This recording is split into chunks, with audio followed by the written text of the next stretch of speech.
Hey Hebrew fans, this is Todd. So I made this really cool custom Keldor. Um, I've been wanting to make them for a while, and I mentioned it in some other videos. Basically, I used this guy's head right here that I pulled off, the same one I used for my other figures of Keldor I made, and then I carefully cut around the neck so it would fit onto a Classic's body. Then I built up some O-rings and stuff and glued them together, and then I used a heat shrink tube to shrink them all and hold them in place so it would go on the post, and then put the head on there, and there it is. Excuse me. So let's go ahead and carefully pull this head off so you guys can see my crazy construction that I did. There we go. Here. So here is all my O-rings stacked together, and it's the same height as the area inside the head.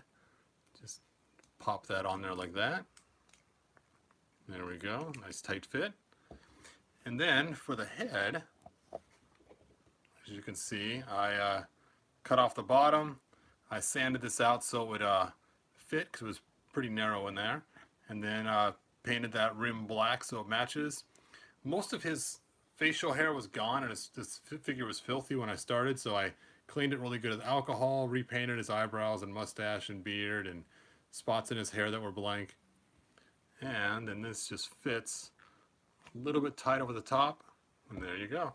And his head totally moves, all kinds of movement, and it pretty much stays on okay. Not spectacular, but okay.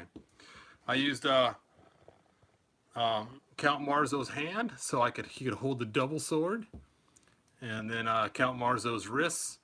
I used Mular's body, and then I used some boots, and I forgot where I got the boots from. But let's go and compare him to the Keldor we got from Mattel. Here's our Keldor we got from Mattel. Now, I know everyone says, hey, he's supposed to be blue, he's Gar, and everything else, right?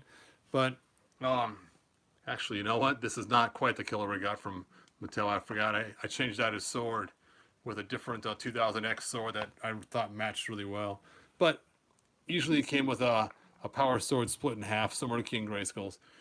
But I always liked the storyline where Keldor was Randor's full-blood brother, which means he'd be Caucasian.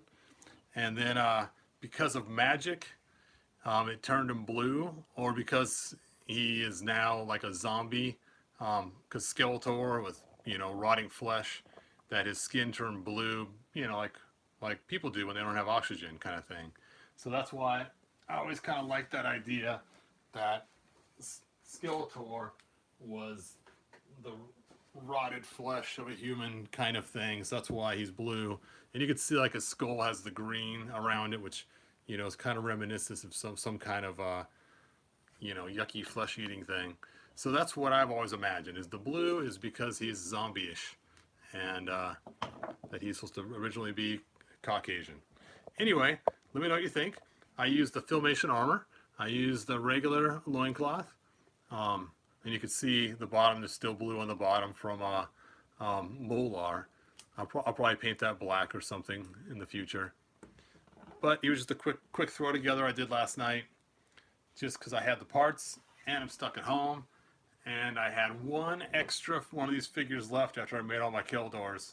This was the last one, and so I decided to use that head so I can have a Caucasian Classics one. Let me know what you think in the comments, and that's all I got, you guys. Anyway, thanks for joining. I might do some more stuff on some of my figures. I'm not sure. I'm kind of thinking of doing one on my fakers. Let me know if you're interested. Post it in the comments and say yeah. Anyway, and I'll talk to you guys later. Hey, Metal Vlogger, thanks for joining me. All right, you guys. Bye now.